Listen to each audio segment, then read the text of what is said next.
tertúlia. Meu boa tarde a todos. Hoje é dia 29 de junho de 2013.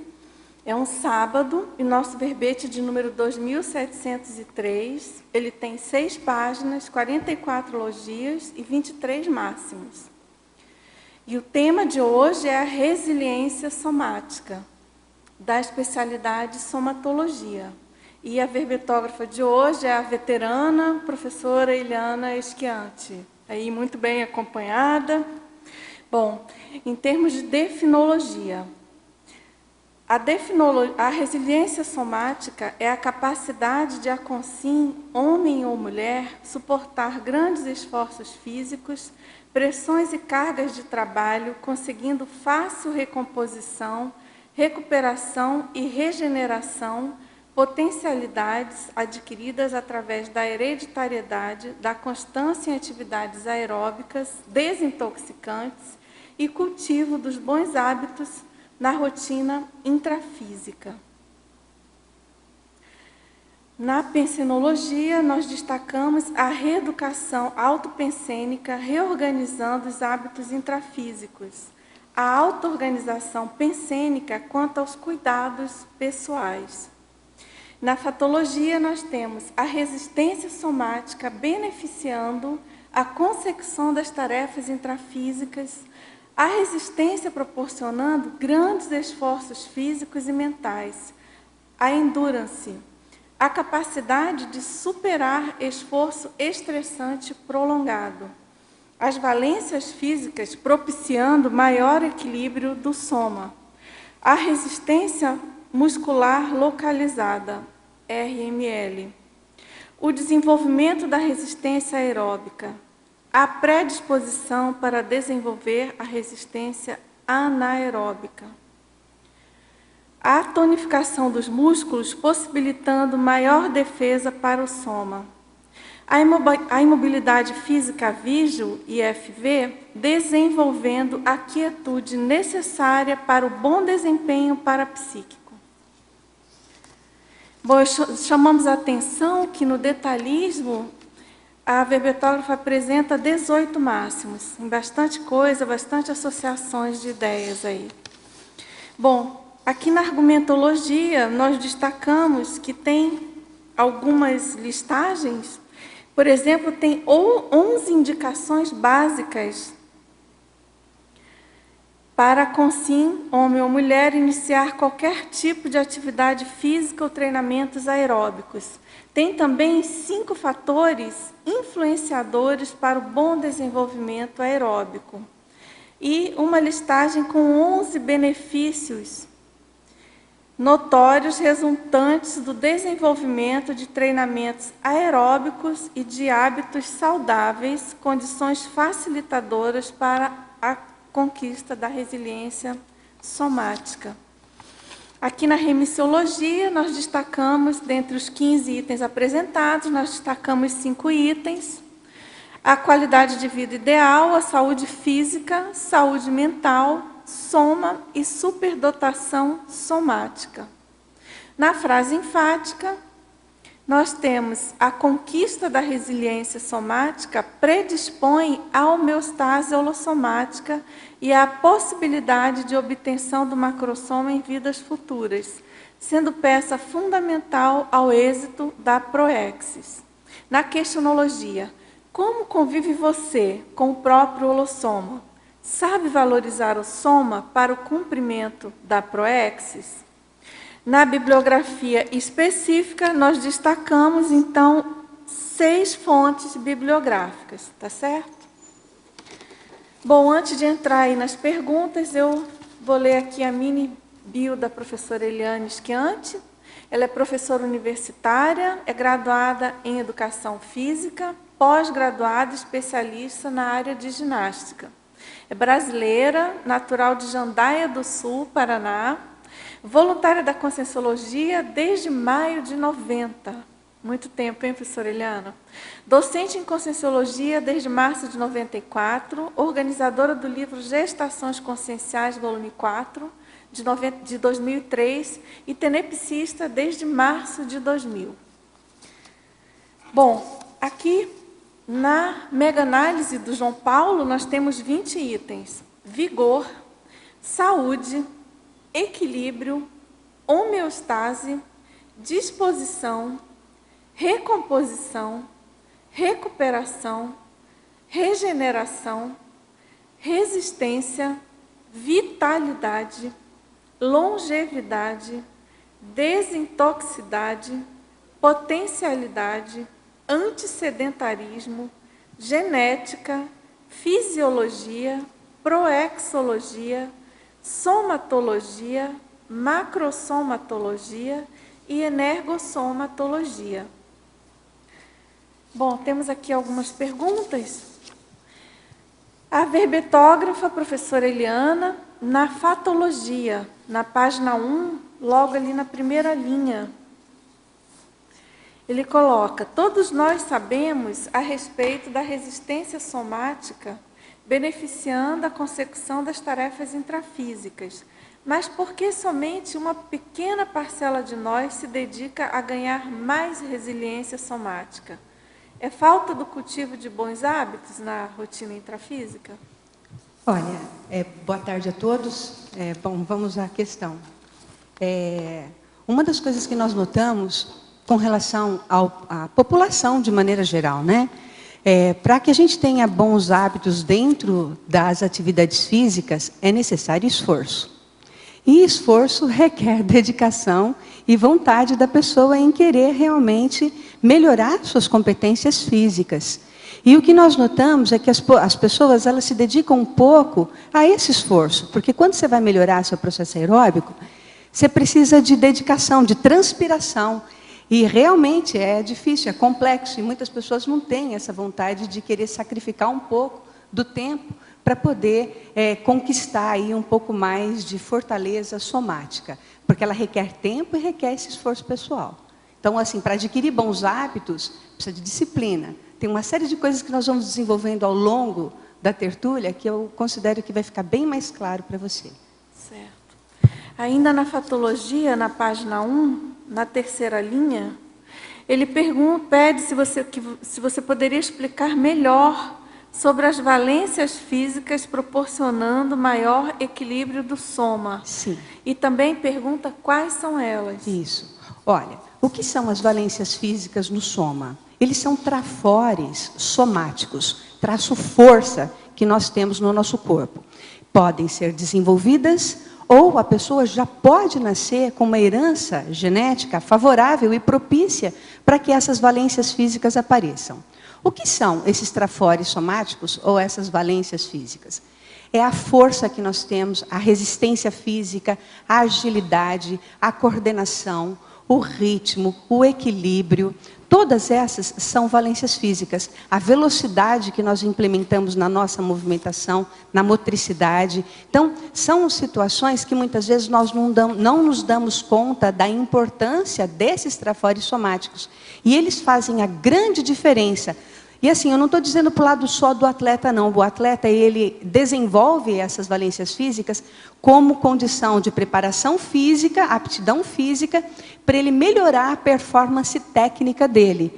Mas nós, enquanto pessoas comuns, nós precisamos de desenvolver essas valências físicas, não como um atleta, mas isso vai beneficiar e capacitar toda a produção física, operacional, executiva do corpo aqui na intrafisicalidade. E isso vai favorecer uma agilidade maior, vai favorecer toda uma postura melhor, vai favorecer um cuidado mais sério de preservação, de autopreservação do próprio corpo, com menos contraturas, com menos machucados, com menos predisposições a doenças. Uma série de coisas nós começamos a preservar, devido à defesa que se cria no soma pela habilidade ou pela condição do desenvolvimento dessas valências físicas.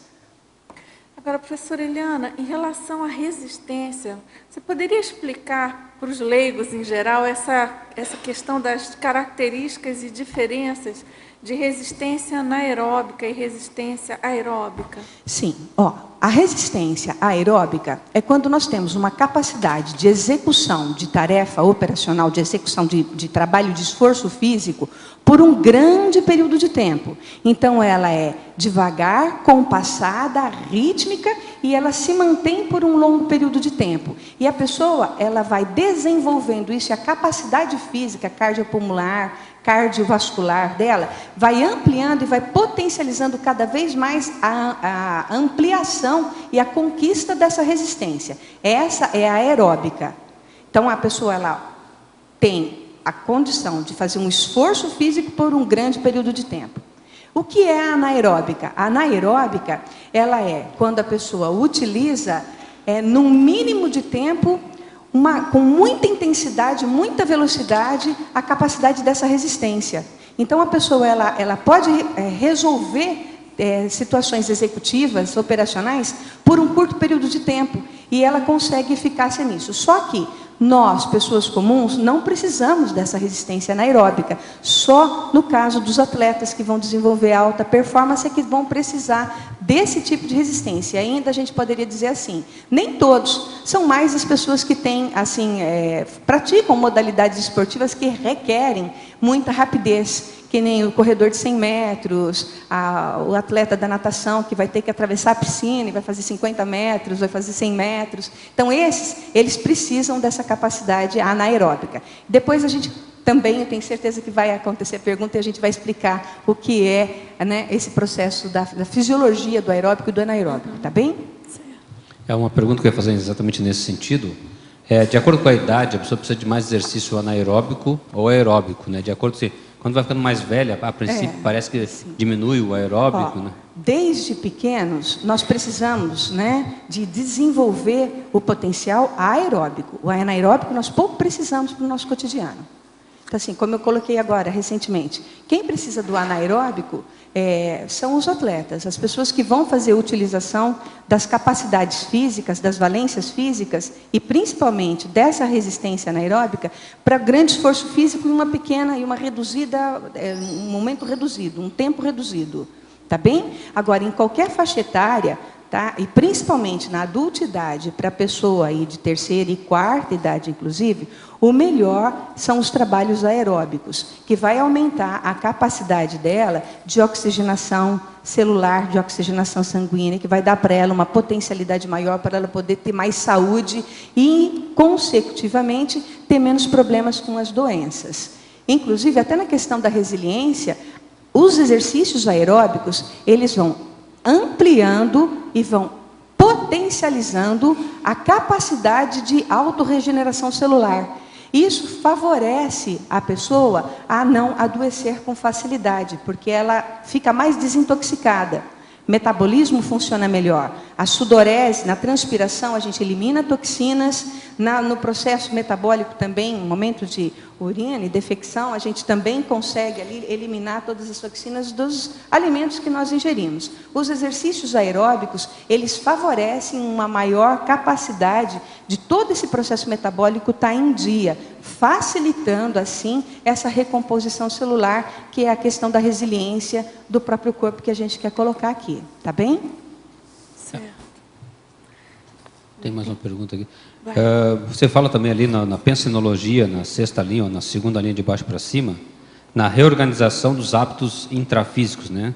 A questão da reeducação autopensênica, reorganizando os hábitos intrafísicos.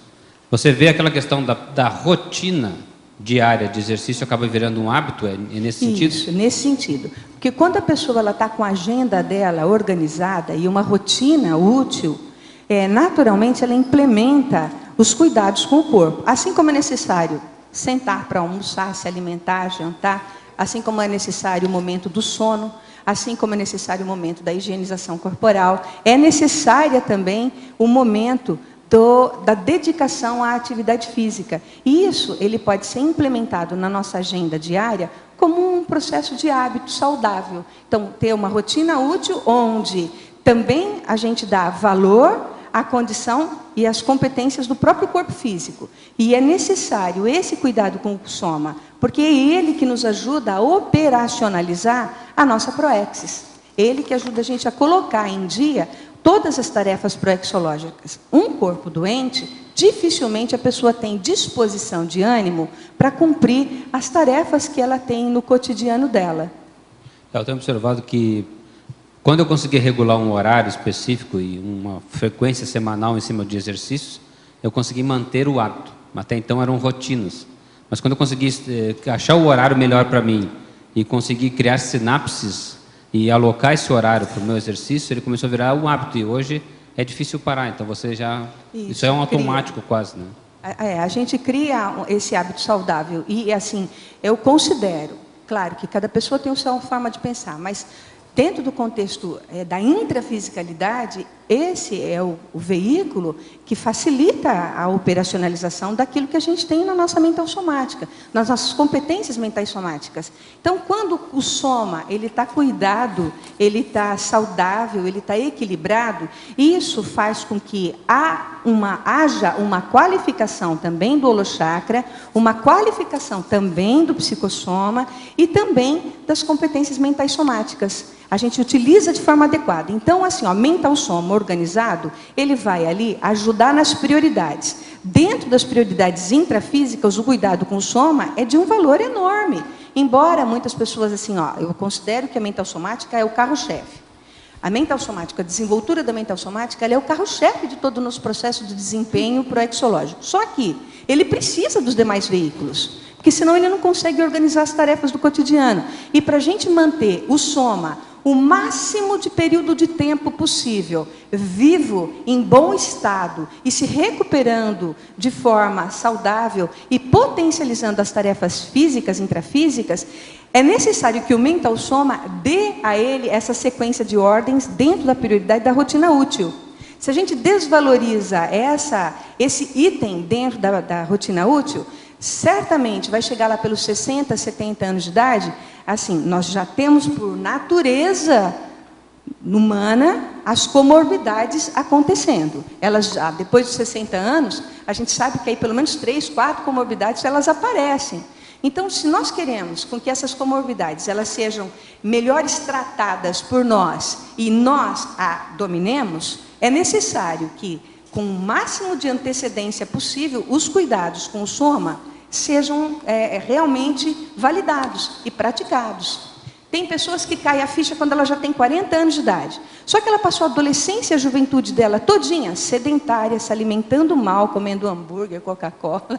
E aí ela acorda, 40 anos de idade. O lastro físico, o lastro genético dela já está intoxicado, já está complexo, já ficou com algum tipo de situação de dificuldade de regeneração quando ela já acordou. Ótimo, ela vai fazer atividade física, já vai melhorar muito, já vai, assim, impulsionar ela a realmente a melhorar demais a saúde dela. Mas ela já tem um histórico que ela deixou para trás e que ela deixou passar. Então, quanto antes a gente começa com a rotina de hábitos saudáveis, implementando a atividade física e o não sedentarismo, zero sedentarismo, mais fácil fica para a hora que aparecer as comorbidades você conseguir essa resiliência, você conseguir com que realmente haja com uma certa rapidez, uma certa qualificação até a recuperação daquilo que você vai fazer com o teu soma, ou daquilo que o seu soma está passando.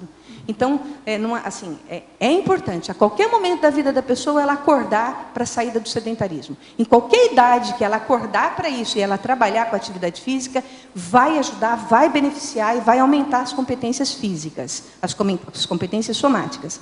Mas se ela tem lucidez desde o início da vida, ela ter esses hábitos saudáveis implementados na rotina dela, já vai facilitar. É que a gente não tem isso nas famílias da gente, né? Qual é o pai e a mãe que fala da importância do estudo, da importância de trabalhar com a mental somática, da importância de praticar atividade física? As famílias vão vivendo no bojo da sua cultura, da sua mesologia. E esses hábitos todos, quando eles são implementados desde muito cedo, a pessoa posterga o momento da morte biológica, né? E aí, assim, ela consegue manter a durabilidade do soma com produtividade e qualificação. Por exemplo, nós temos o professor Valdo, de 81 anos de idade, que tem, na verdade, brilhantismo dentro das competências de execução de tarefas e de trabalho direto, com 81 anos. Então, a gente vê que toda essa predisposição física e essa beleza física, essa condição de regeneração celular, até aparência, pele, mãos sem rugas, essa qualificação até da postura, da força presencial, advém dos cuidados que se toma desde a juventude. Não é só agora na quarta idade que ele está se cuidando, ele se cuida o tempo todo. Interessante que você colocou aqui uma máxima que eu tinha aqui, que é mais fácil vencer um hábito hoje do que amanhã, Confúcio, né? Isso. Então é mais fácil você vencer um mau hábito hoje do que amanhã, né? Então, se você transformar esse mau hábito no bom hábito de trabalhar com o corpo, de desenvolver essa aeróbica do corpo agora, melhor do que amanhã, né? Aí, professora Adélia, eu vejo assim, ó, quanto mais cedo a gente desperta para utilizar o paradigma consciencial, mais rápido a gente se reeduca, em tudo. Entende? Então, assim, ó, quanto mais a gente tem perspicácia na utilização do paradigma, e assim, o paradigma, ele fala do holossoma, um dos pilares do paradigma consciencial é o estudo do holossoma. Então, na hora que a gente entende a importância de cada um dos veículos e dá o devido valor para cada um deles, isso favorece esse equilíbrio maior. Isso vai prolongar a durabilidade do soma para a produção que a pessoa tem que fazer dentro da missão dela, dentro da tarefa proexológica dela, né? Eliane, sim. Aqui em Paradoxologia, na página 3, eu queria que você falasse sobre o primeiro paradoxo, de a disciplina trazer a liberdade. É bem paradoxal mesmo, né, Jussara? Porque, olha só, quanto mais disciplina uma pessoa tem, maior é o grau de liberdade de atuação dela. Principalmente porque ela não é intrusa e ela não faz com que haja marola na psicosfera alheia. Então, a disciplina, a auto-organização, isso sem a repressão, tá? Porque tem a disciplina reprimida e tem a disciplina mental somática, aquela organizada pelos atributos mentais somáticos, onde a pessoa que ela tem aquelas posturas da rotina útil e ela é organizada, planejada, disciplinada, o grau de expansão e de liberdade de atuação dela, tanto intra quanto extrafísico, é maior. Porque, principalmente, ela não é intrusa com a psicosfera alheia. Ela não faz marola na psicosfera alheia. E quanto mais ela consegue esse nível de translado, né, multidimensional, maior e mais aumenta as capacidades e as competências interessenciais dela. É nesse sentido. Tá? E esse último paradoxo, de a consciência conhecer o próprio corpo para poder sair dele. Aqui, eu queria também que você abordasse aquela questão do desenvolvimento muscular excessivo, dele ser compatível ou não com o processo projetivo. Não, não é. Assim, ó, quando a pessoa é excessiva, né, quando a pessoa passa por aquilo que a gente denomina de overtraining, seja tanto em academias quanto em treinamentos de alto rendimento, a gente sabe que isso impede uma soltura holochacral maior, porque a pessoa ela fica muito condicionada ao soma. Ela percebe apenas, única e exclusivamente, o soma. E quanto mais travada e condicionada no soma, menor é a fluidez dela para fora dele. Então, assim, ó, eu vejo e eu falo isso com conhecimento de causa, porque eu pratiquei esporte de alto rendimento assim, durante 15 anos e fiquei dentro de um ginásio de esporte durante 25 anos desta minha vida.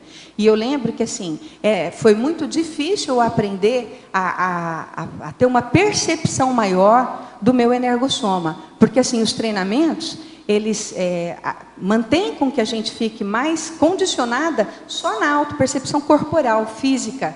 E você tem até um bom feedback sinestésico da observação e da própria autoavaliação enquanto a desenvoltura do seu soma. Mas é só isso. E isso não possibilita e não permite com que haja essa quietude, essa soltura e essa fluidez do holochakra impulsionando para as condições parapsíquicas ou impulsionando para os fenômenos parapsíquicos. Então, quando a pessoa ela pratica demais ou ela entra nesse processo assim de excessivo de treinamentos, ela fica muito condicionada ao soma e pouco ela percebe, ela desenvolve pouco a capacidade dos fenômenos parapsíquicos e das percepções extrasensoriais. E no seu caso especificamente, essa disciplina de autoobservação do soma, você só transladou para a autoobservação do energossoma? Isso, não. Deixa eu explicar com calma isso. Eu lembro, quando eu entrei na Conscienciologia, eu já estava com 25 anos de idade. E assim, eu tinha todas as ferramentas para trabalhar com o processo do parapsiquismo, porque a minha família toda trabalhava já com essa questão. Eu lembro que eu comecei a ter todo um trabalho de percepção maior com uns 18 anos de idade, quando eu comecei a ler livros a respeito de fenômenos parapsíquicos. Então, eu já fiquei um pouco aberta a essa questão. E aí, não foi o processo só da intrafisicalidade, mas foi o interesse intraconsciencial que impulsionou a uma compreensão maior do que são os fenômenos, do que é o paradigma consciencial, que foi ajudando a ter um pouco mais de expansão de percepção do holochakra, do psicossoma. E aí, estudando, fazendo os cursos de conscienciologia, a gente vai ampliando essa capacidade de autoobservação. E considero ainda que dentro dos princípios, o teto parapsíquico ele é mediano, ele não, assim, a gente precisa de muito trabalho, de muita disciplina para a gente desenvolver adequadamente o processo do parapsiquismo. Mas eu considero que assim, isso alavancou, a disciplina em si, alavancou de forma muito benéfica a organização dessas percepções holossomáticas. Tá? Isso facilitou, que eu comecei a ter o feedback intrínseco da autoobservação de forma mais acurada, porque eu já tinha o feedback sinestésico, eu já sabia autoobservar o soma. Aí eu transladei isso, como é que eu observo o psicossoma, como é que eu observo minha capacidade mental somática. E assim, eu sei que falta bastante ainda para a gente ter as competências necessárias, mas nós estamos trabalhando nisso. Tá bem?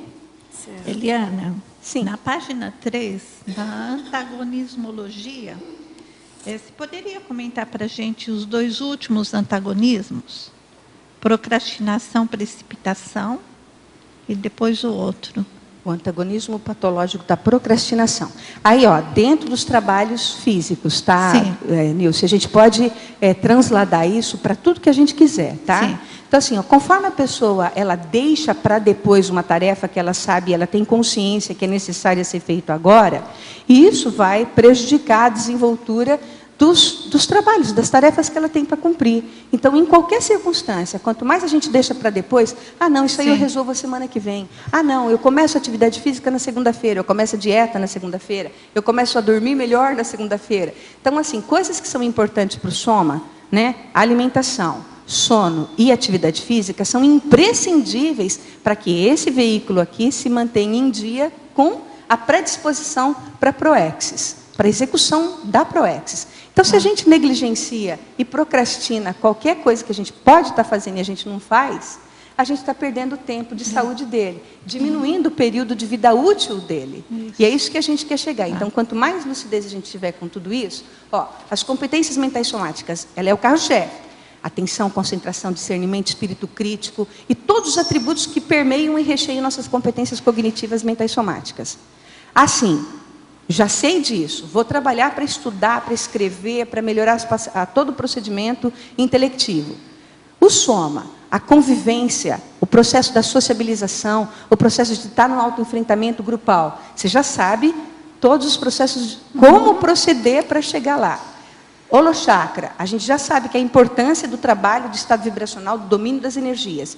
E do soma, idem. Sono adequado, respeitando o seu relógio biológico, atividade física e boa alimentação. São os 3 fatores que vão impulsionar uma saúde adequada para a gente poder manter esse prolongamento de vida. Tá. Com relação à precipitação, que eu tinha pensado assim, no lado da procrastinação, que está deixando para depois, e da precipitação também, de repente querer, assim, ainda não estar preparado, querer ir além do que pode. Também, por exemplo, fazer uma musculação que ainda a gente não tá... É bom você levantar essa questão, Nilce, porque assim, a gente vê a pessoa, normalmente ela fala assim, né? A gente vê isso muito, principalmente eu trabalho com futuros educadores físicos, e a gente diz assim, não, agora eu estou predisposto, já decidi, vou fazer minha atividade aeróbica, vou entrar para fazer as atividades físicas. Aí a pessoa, ela chega na academia, ela já quer fazer pelo menos de 3 a 4 horas de atividades intensas. Isso... Ela assim, e acha que vai dar conta, e logo no primeiro dia, na primeira semana, na segunda semana, o corpo já entrou em fadiga. Ele já está cheio de ácido lático, ele já está todo contraturado, ele está machucado, ele está dolorido, porque a pessoa foi precipitada, ela não esperou o tempo adequado de um crescendo, sempre dentro das atividades físicas, é do mais simples para o mais complexo, é do mais fácil para o mais difícil. E é gradativo o crescimento das atividades, principalmente a pessoa sedentária. E aí ela se precipita e ela quer fazer atividade física, só que assim de maneira inconsequente. Ganhar o tempo perdido, né? E aí não vai recuperar, não é assim, porque machuca o corpo isso. Não é bom, não é saudável. Eu queria aproveitar o gancho. O alongamento, ele me parece tão importante quanto o exercício, né? Sim. Os alongamentos, Adélio, ele fortalece, ele dá para a pessoa todo um preparo. E assim, na verdade, a gente fala de aquecimento, mas nós usamos muitos movimentos do alongamento para poder aquecer o corpo. Então, assim, você prepara a musculatura, tendões e articulações para um esforço físico um pouco mais prolongado. Assim, você resolver a atividade física que você quer fazer. Inclusive uma simples caminhada. Às vezes a pessoa caminha para aquecer. É necessário ela aquecer os tornozelos, os joelhos, o coxo femoral, que é essa região da articulação dos quadris, né? Aquecer um pouco a lombar, tal, porque a caminhada ela requer vários grupos musculares que vão entrar em ação. Então, a pessoa ela deixa de fazer o aquecimento prévio para já diretamente sair caminhando. E, às vezes, se ela é sedentária, ela vai ressentir alguma parte, né, do corpo dela, onde estiver mais fragilizado, ou articular, ou muscular, ou dos tendões, podem acabar sofrendo consequências com isso, de dores. Então, assim, a ideia dentro das atividades físicas não é machucar o corpo físico, a ideia é ficar bem. E para ficar bem, a gente não deve procrastinar, mas também não ser precipitado. A gente tem que seguir uma sequência lógica de trabalhos. Por isso que, assim, muitas pessoas falam assim, eu vejo isso com muita frequência, principalmente em academias, quando eu não sou atleta de academia, nunca fui, também não gosto de academia, mas já tive que frequentar justamente para poder fazer supervisão de alunos, para poder também me manter, para fazer minhas atividades físicas. Muitas pessoas, elas diretamente, elas querem fazer atividade física e querem resultados rápidos.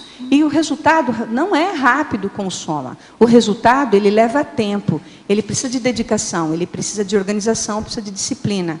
E aí sim a pessoa vai conquistando o espaço dela com essa resistência maior e essa capacidade de operacionalizar as tarefas dela com mais eficácia. Ela vai conseguir... Olha só, como é séria a questão da taquirritmia. Não passando para a taquirritmia conscienciológica só, mas a competência do soma, executar num mínimo de tempo uma tarefa, onde ela consiga ter eficácia, eficiência, coordenação, resolver o problema sem se afobar, sem estar se precipitando e com os devidos cuidados, e sem se machucar. E sem ter contraturas, dores, cansaço. Nossa, ontem eu peguei, fiz mudança, dói aqui, dói ali. E às vezes a pessoa pegou... peso, né? Pegou, teve que transladar mais rápido e aí ela fica dolorida. Não é essa a ideia que a gente quer passar quando a atividade física é bem feita. Por isso que a gente precisa procurar, né, um educador físico. Às vezes a gente assim, né, tem um pouco, assim, eu vejo isso com muita frequência, hoje nem tanto, mas já vi muito, ó, dentro do Conselho Regional da Educação Física, a organização dos trabalhos da educação física, ela tem só 14 anos de vida, que é muito diferente de um CRM, muito diferente de um CRP, que tem quase 80 anos, tem 50 anos de trabalho. E o CREF, né, que é o Conselho Regional de Educação Física, vem organizando a profissão há 14 anos só. Então, assim, ainda a educação física ela é muito estigmatizada. E a educação física, quando você fala do educador físico, ele está preparado para poder ajudar a gente numa predisposição de trabalhos físicos de maneira organizada e profilática. Olha só, qual é a função do educador físico? O educador físico ele tem a competência de ajudar você na sua profilaxia. O médico vai cuidar da doença, vai cuidar das patologias, vai cuidar de quando o soma já está batendo pino, quando o soma já está complexo. O fisioterapeuta vai cuidar das dores, vai cuidar de todo o processo de quando a pessoa está contraturada, de quando a pessoa tem que reestabelecer, reorganizar o corpo dela. O educador físico, ele não, ele trabalha na vacina, na profilaxia, de não deixar adoecer, de não deixar o corpo ficar mal resolvido, não ficar doente. Então, a ideia da educação física, eu sempre brinco lá com o pessoal da Uniamérica, né, com o colegiado da educação física, que a gente pode fazer uma educação física de referência. Ela deveria ser tão bem estudada quanto a medicina, porque a medicina vai trabalhar com o processo dos cuidados do corpo no aspecto da doença e salvar a vida daquela pessoa. A educação física ela vai trabalhar na vacina, na profilaxia, na prevenção para não ficar doente. Então, assim, eu não digo todo, né, porque a educação física tem um leque muito grande, né? Tem os desportos de alto rendimento, que não é saúde para ninguém, né? Quando o desgaste, né, das articulações, dos tendões, da própria musculatura, do processo das pressões emocionais que os atletas passam, isso é desgastante, isso não é saudável. Mas, dentro da educação física, enquanto saúde e qualidade de vida, ela deveria ser tão bem estudada quanto a medicina, que vai agir diretamente nessa profilaxia. Tá bem? Sim. Aproveitando aí essa questão que você trouxe, né, da importância da gente criar essa sinapse mesmo de trabalhar o exercício físico como uma conduta padrão, né, não como uma conduta exceção e ter o sedentarismo como padrão. Eu queria que você comentasse um pouco sobre a questão da bibliografia desse livro que você fala, Corpo Ativo, Mente Desperta, e correlacionar essa condição da atividade física associada à questão do desbloqueio encefálico. Então, que a professora Michele perguntou para a gente colocar para vocês aqui, tá vendo? Corpo Ativo, Mente Desperta. Esse livro a gente tem aqui na epígrafe, para a gente poder ler. Isso aqui foram trabalhos realizados em escolas dos Estados Unidos, e eles fizeram vários testes com crianças e adolescentes para ajudar eles a terem uma melhor performance física dentro das atividades físicas. E eles foram usando, no caso hoje, a gente está com uma facilidade tecnológica muito grande, que, né, a gente, para contar a frequência cardíaca, está tendo uma série de técnicas. Mas hoje nós temos os frequencímetros. Então, os professores dessa escola levou vários frequencímetros e colocou, né, nas crianças para poder fazer as medidas de avaliação física dentro da resistência nas crianças. E, assim, isso não é só nesse livro. Aquele outro ali também, Como Aumentar o Poder do Seu Cérebro, ele também fala da importância da atividade física como função de melhorar a capacidade mental somática. Olha como que eles fizeram a estruturação desse trabalho. Colocaram um frequencímetro nas crianças e pediram para as crianças darem voltas numa pista de atletismo, né? E essas crianças começaram a caminhar, as que conseguiam, corriam, né? E eles foram observando que algumas crianças, o rendimento delas, a frequência cardíaca dela ao final do teste, ao final do trabalho, estava com um patamar X de batimentos cardíacos, rendendo bem. Crianças que, assim, eram bem mais sedentárias, tá? E que fizeram esse mesmo teste, e que elas não conseguiam correr, não conseguiam ter rapidez, elas conseguiam fazer a caminhada, mas, assim, sofrível, né? E quando eles foram vendo os resultados dentro do frequencímetro, né, observando os batimentos cardíacos da criança por minuto, eles observaram que a frequência cardíaca da criança tinha um excelente rendimento, porque a criança, ela alcançava o objetivo de esforço físico que estava sendo proposto ali. Então, às vezes, assim, as crianças elas acabam até sofrendo um pouco não estigmatizadas, mas sofrendo algum tipo de chacota das próprias das crianças, né? Bullying das outras crianças, na verdade, assédio moral, quando a criança não consegue atingir uma performance positiva. E os professores, nesse teste, eles verificaram que a criança estava com um batimento cardíaco eficaz e, dentro das capacidades que ela estava apresentando, estava ajudando no processo da melhora da performance cardiopulmonar e cardiovascular dela. Isso refletiu no resultado também das notas, né? Isso. E olha só que bacana que ele vai relatando ao longo do livro. Ele coloca que é importante, e eles foram acompanhando, tá? Todos os resultados.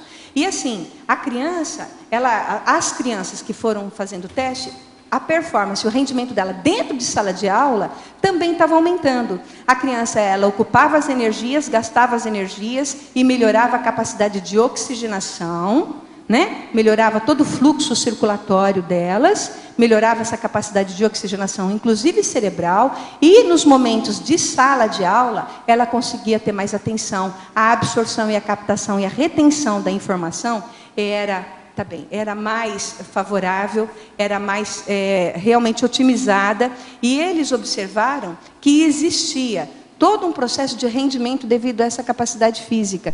Esse outro livro aqui, Aumente o Poder do Seu Cérebro, também fala muito nisso. Todo o trabalho físico que a pessoa pode fazer vai melhorar a capacidade de oxigenação cerebral dela. E isso vai facilitar a produção dela na retenção das informações na memória, vai aumentar a capacidade de atenção, de concentração e de resolução de problemas.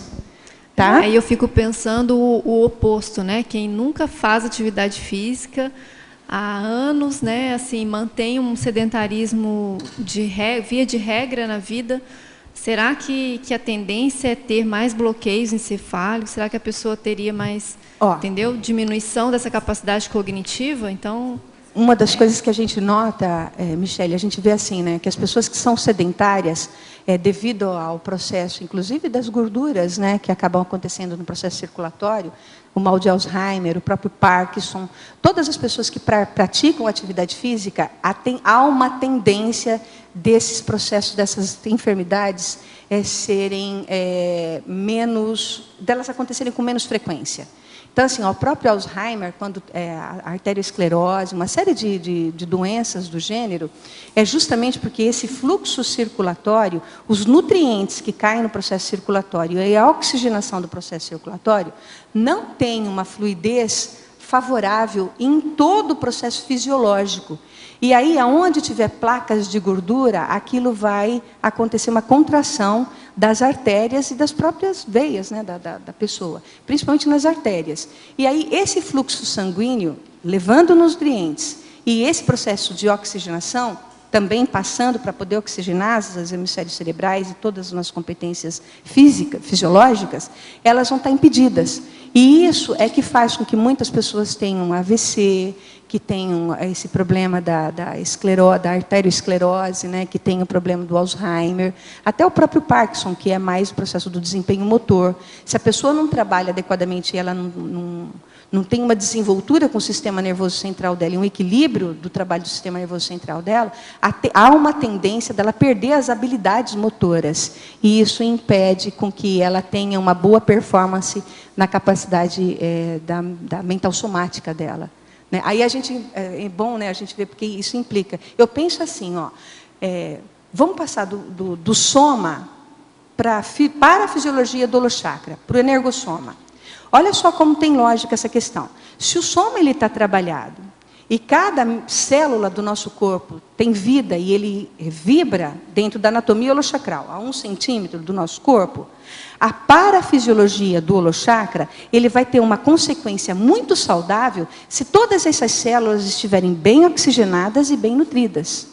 Então, na hora que a pessoa está fazendo todo um trabalho, né, de atividade física, desintoxicando, melhorando o seu processo de metabolismo, ela consegue manter essa saúde, dormindo bem, se nutrindo bem e praticando as suas atividades físicas. Há uma tendência da soltura holochacral acontecer com mais facilidade.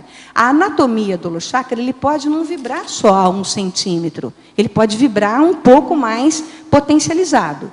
E olha só, aí num momento de soltura holochacral mais séria, por uma assim que você deve fazer, ou uma desassim que você deve fazer, se você está com o seu soma em dia, e você está trabalhando com o seu estado vibracional, fazendo os exercícios bioenergéticos de maneira satisfatória, a potencialização num trabalho de desassédio ou de interassistência, ele vai ser muito mais amplo, ele vai ser muito mais fortalecido. E é uma questão de lógica. Então, assim, até na pergunta aqui da nossa amiga Jussara, quando ela conversou, né, eu lembro que uma das coisas que ficou muito na minha cabeça... Miriam, desculpa, Miriam. Me perdoa. Então, assim, eu lembro que quando eu estava praticando atividade física, eu falava assim, eu não tenho parapsiquismo, eu não tenho percepções adequadas. Isso quando eu tinha uns 25 anos de idade. Aí, o que acontecia com isso? Eu falei assim, não, então eu tenho que potencializar o que eu tenho de muito bom. O que eu tenho de muito bom? Eu tenho um soma saudável. Então, como é que eu vou trabalhar com o meu soma para poder potencializar as coisas que eu ainda desconheço? Então, assim, eu comecei a observar que todo o trabalho aeróbico, todo o trabalho dos alongamentos, todo o trabalho da atividade física em si, ia favorecendo o entendimento dos outros veículos de manifestação. E isso, obviamente, que potencializa as competências do holochakra, o que foi me permitindo perceber que eu tinha um holochakra, que, na verdade, eu nem percebia o holochakra. E, assim, aí foi ampliando a percepção do holochakra. O que é assim, o que é desassim, o que é a soltura... Quando a gente fala lá, né, da parafisiologia holochacral, a gente, né, percebe o holochakra como se fosse uma roupa larga em volta, no nosso entorno. Hoje a gente tem aí, constantemente, devido a todo o nosso nossas visitas de amparadores, oferecendo para a gente maiores percepções de parapsiquismo e até do processo energossomático, né? A gente vê que eles têm trabalhado muito em banhos energéticos para a gente perceba que eles estão presentes, né? Então, assim, na hora que a gente recebe esses banhos de energia e a gente começa a potencializar a percepção holochacral e a gente tem esses cuidados com o soma, você potencializa ainda mais a possibilidade de fazer um trabalho interassistencial com mais eficácia, né? E é uma questão de lógica, né? Sim. Você tem algo a dizer sobre Hatha Yoga? Hatha Yoga. Eu tenho um pouco, tá? Eu não conheço muito da yoga, não, tá? Mas assim, ó, a questão da yoga em si, ela é muito positiva até certo ponto, para que a pessoa tenha uma autoconsciência corporal, para que ela tenha aquilo que a gente denomina de feedback intrínseco, favorável, para ela se entender e ela entender o soma dela, tá? E é óbvio que assim, tem alguns que transcendem um pouco, trabalham com a meditação, trabalham com os nadis e tudo mais.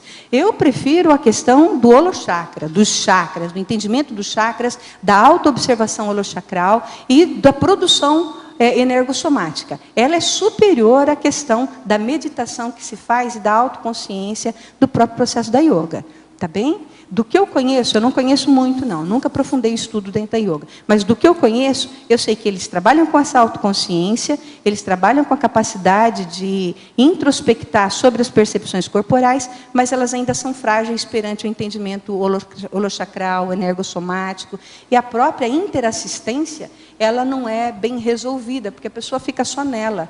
Né? E quando a gente trabalha com a questão da interassistência, você não está pensando só em você. Ó, você vai ficar bem porque você é uma mini peça interassistencial e vai favorecer, aonde quer que você passe, a limpeza dos ambientes, a condição do bem-estar dos seus amigos, as pessoas que estão à sua volta. Você vai chegar com força presencial para fazer a diferença nos espaços que nós ocupamos. Só lembrando do livro do professor Jean-Pierre, você conhece?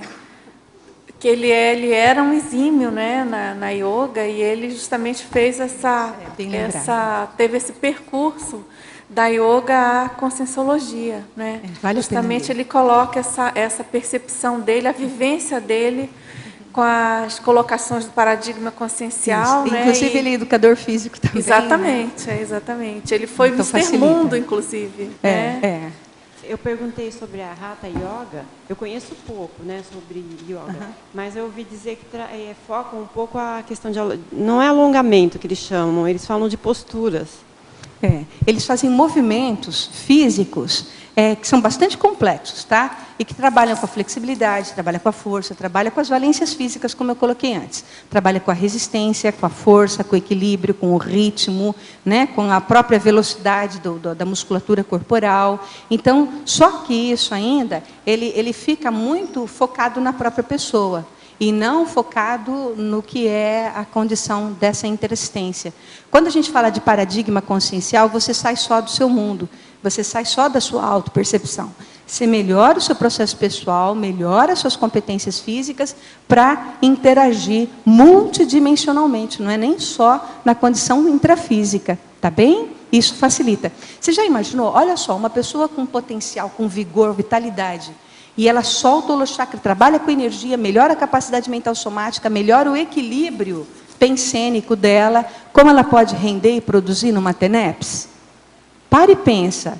Assim, ó, ela vai doar o melhor dela. Saúde. Saúde integral. Saúde mental soma, psicossoma, energossoma e soma. Ela está inteira e completa para o trabalho interassistencial junto com os amparadores. Isso vai favorecer aí o processo de assistência que ela vai fazer, a produção interassistencial dela, né? Sim. Agora, a verbetógrafa, na Fatologia, página 1, quinta linha de baixo para cima. Gostaria que comentasse o equilíbrio do tripé cognição, afetividade e motricidade. Sim. A gente pode fazer um paralelo, tá? Junto com o nosso holossoma. Isso aqui, a gente nada de braçada, porque tem uma disciplina que eu trabalho na educação física que chama aprendizagem motora. E quando você vai falar de aprendizagem, de capacidade de aquisição, de absorção de novos conhecimentos, a gente precisa de expressar o equilíbrio entre a sociabilização, a afetividade, a boa autoestima, o translado que você tem com as consciências ao seu redor, intra e extrafísica, criar e gerar dentro de nós mesmos essa capacidade de equilíbrio e de afetividade, com atenção concentrada, focada, direcionada para os seus objetivos, para as suas metas pessoais, que entra as competências mentais somáticas, e o movimento humano, a geratriz operacional do seu comportamento humano. Tripé, quando a gente trabalha, na verdade, com o holossoma, tá? Então, assim, só que, óbvio que no processo universitário a gente fala do tripé só enquanto capacidades cognitivas, afetivas e motoras. Mas a gente pode fazer uma associação muito séria com o equilíbrio holossomático. Aqui, motricidade é a sua capacidade de movimentação, né? Ela está relacionada à execução, à operacionalização, às tarefas, à execução que você pode fazer no seu cotidiano, né? Desde que você acorda até o momento que você vai dormir. Agora, na parafatologia, na página 2, terceira linha, pode nos falar a respeito da potencialização da resistência para maior capacidade do desempenho multidimensional? Potencialização da resistência. É aquilo que eu estava colocando antes. Quanto maior a competência que você tem, partindo dos veículos de manifestação consciencial, quanto mais nós recheamos eles de capacidade, de trafores, de qualidades, de virtudes, mais fácil fica para que o nosso acesso à multidimensionalidade, os trabalhos que a gente faz na agenda extrafísica, sejam também competentes. Então, olha só, quanto mais nós trabalhamos aqui na intrafisicalidade, nos predispomos e somos executivos e buscamos a liderança interassistencial e buscamos realmente com força presencial sermos atratores de consciências, que é a condição da liderança, isso vai fortalecer, potencializar também as nossas capacidades extrafísicas, nas dimensões nas quais nós nos manifestamos, seja ela qual for. Porque muitas vezes nós podemos estar na baratrosfera, fazendo resgates dentro da baratrosfera, a gente pode estar na dimensão extrafísica propriamente dita, fazendo os trabalhos interassistenciais, a gente pode estar na interlúdio e a gente pode também estar na dimensão mental somática também produzindo.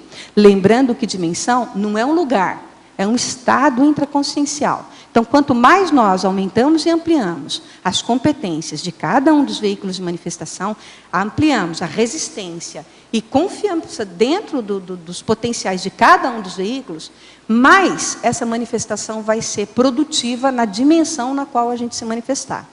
Tá bem? Eli? Sim. Aqui, oi. Eu queria te perguntar sobre, você fala da cultura do bem-estar e a questão do exercício, corpo saudável. Eu queria te perguntar sobre a minha rotina, para ver se pode ser melhorada. Eu tenho uma rotina de exercício que é toda segunda e quarta. A semana está organizada, tem trabalho, dinâmicas, e segunda e quarta eu deixo para exercício. Aí eu faço um tipo de exercício das 6h30 às 7h30, que eu estou iniciando, aí paro das 7h30 às 8h30, depois das 8h30 às 9h30 dança. Então eu tenho um treino de balé, que é para adulto, aí paro, depois uma outra rotina de dança. Então são 2 horas segunda e quarta, só. O que você acha? Professora Fabiana, vou dar aí meu feedback. 2 vezes por semana é pouco. É pouco. Nós precisamos de pelo menos 3 vezes da semana. Por quê? Olha só, se a gente for pensar em termos de força muscular, tá? Você está fazendo atividade muscular, não é para ficar malhada, nada disso. Sim. Não. Mas você está aumentando a capacidade de estruturação dos seus músculos, da sua resistência, né? Da organização corporal para uma postura mais adequada e para você se sentir bem. Em 48 horas, o músculo ele já perde força se ele não é estimulado. E assim sucessivamente para as outras valências físicas, que no caso que você deve estar trabalhando um pouquinho de resistência. Sim. Então, assim, o melhor para que a gente se sinta bem, realmente, antes 2 vezes do que nada, tá, Fabiana? Antes 2 vezes do que nada. Mas o melhor para realmente ampliar até a sua predisposição de ânimo, seriam 3 vezes na semana. Hoje, dentro da educação física, já há várias escolas que dizem do treinamento diário. Da pessoa, não é assim, você não vai treinar para ser atleta, mas dentro da sua rotina útil, você ter sempre meia hora de atividades físicas. Esse livro aqui, por exemplo, é um livro que propõe essa questão, da pessoa ter dentro da rotina dela, esses hábitos de praticar diariamente a atividade física. Meia hora, não precisa mais do que isso. Então, mais do que o tempo, a intensidade do trabalho, o importante é a quantidade de vezes que ela pratica semanal. Então, assim, 3 vezes é o mínimo para a gente se sentir bem e entrar nessa condição de maior potencialização cardiorrespiratória e cardiovascular. Você vai fortalecer mais o seu coração, vai melhorar o fluxo do bombeamento, né, do processo circulatório, vai aumentar a capacidade de oxigenação, seus pulmões vão ampliar mais com o processo da resistência aeróbica que você já deve estar trabalhando. Sim. 3 vezes é o mínimo. Se você conseguir colocar, ao invés de você passar 2 horas na academia, passa meia hora, 40 minutos de atividades intensas. É claro que a gente fala meia hora de atividade em cima de uma esteira, né? Então, assim, aí você tem que alongar, aquecer, isso leva mais tempo. 1 hora é o suficiente. E a elíptica? E a elíptica? O trabalho do elíptico, ele é muito mais intenso do que a esteira aeróbica. Que é o que eu tenho em casa, eu uso a elíptica. Então, assim, você pode diminuir o tempo do trabalho no elíptico, tá? E, assim, se você tiver um frequencímetro, melhor ainda, porque você vai verificando a sua frequência cardíaca. Como é que a gente verifica a frequência cardíaca? A maioria das pessoas já sabem, mas tem, dentro dos protocolos da educação física, tá? Principalmente no trabalho do teste de Cooper, que foi visto isso, a gente pega 220, que é a medida básica, menos a sua faixa etária. Vai dar ali um X, um número, tá? Que é a condição dos batimentos cardíacos minuto. Então, assim, vai dar o seu 100% de batimentos cardíacos minuto. Vamos supor, 220 menos 20 anos de idade. A frequência máxima da pessoa seria 200 batimentos minuto. Só que nós não precisamos nunca trabalhar no nosso 100%. Então, nós precisamos trabalhar entre 65% a 80%, quando muito. Então, entre 65% a 75% para o nosso processo de manutenção de estado físico saudável é o suficiente. A menos que a pessoa queira fazer um programa assim, por exemplo, para os cardíacos, né? Ele tem aí toda uma prescrição de exercício, de cuidados, que ele tem que ficar aí no máximo entre 50 a 60 batimentos cardíacos para ele poder fazer as atividades dele sem prejudicar o processo cardíaco dele. Muito pelo contrário, para ajudar. Tá bem? Então, o que precisa? A pessoa que vai estar trabalhando como você pode pegar ali esses 220 menos a sua faixa etária e conseguir, dentro desse processo, acertar o seu percentual, entre 75% no máximo do batimento. Então, vai dar aí, vamos supor, você está com 40 anos de idade, 180 seria o 100%. Você vai trabalhar entre 150 a 160 batimentos no minuto. Aí você pode colocar os dedos aqui na glote, se você tiver o frequencímetro melhor, você coloca os dedos na glote e conta 10 segundos e multiplica por 6, que vai dar 1 minuto fechado. Aí você vai saber quantos batimentos deu ali naquele momento. Ou então, você pode colocar os dedos aqui, você vai sentir a pulsação cardíaca, né? Você pode contar por 4 também. 15 segundos, multiplica por 4 e vai dar o tanto de batimentos que você está tendo ali em minuto. Nunca no 100%. Que é o 220 menos a sua idade. Vai dar um número X. Você vai trabalhar sempre no seu 75% no máximo, para o nosso caso, para resolver a nossa condição de resistência aeróbica, de saúde, de bem-estar, de produção física, de vigor, de vitalidade. Mais 2 perguntas, Eli. Quem tem, então, a elíptica ou uma esteira em casa, poderia praticar, vamos dizer, 15 minutos todo dia, já na atividade, esses 15 seriam 15 minutos suando, né? Não 15 minutos... transpirando. A ideia, Fabiana, é você trabalhar pelo menos meia hora. Meia hora. Em 20 minutos, o corpo ele começa a entrar em calor. É isso que eu queria saber. Ele começa a aquecer nos primeiros 20 minutos de atividade física. E os 10 minutos subsequentes, você vai ampliar e potencializar a sua capacidade metabólica. Vai mexer com o processo celular, vai mexer com todo o processo fisiológico. Tá bem? Obrigada. As desintoxicações, a sudorese. E o ideal não é fazer atividade física passeando. Quando nós fazemos uma atividade física, é para transpirar.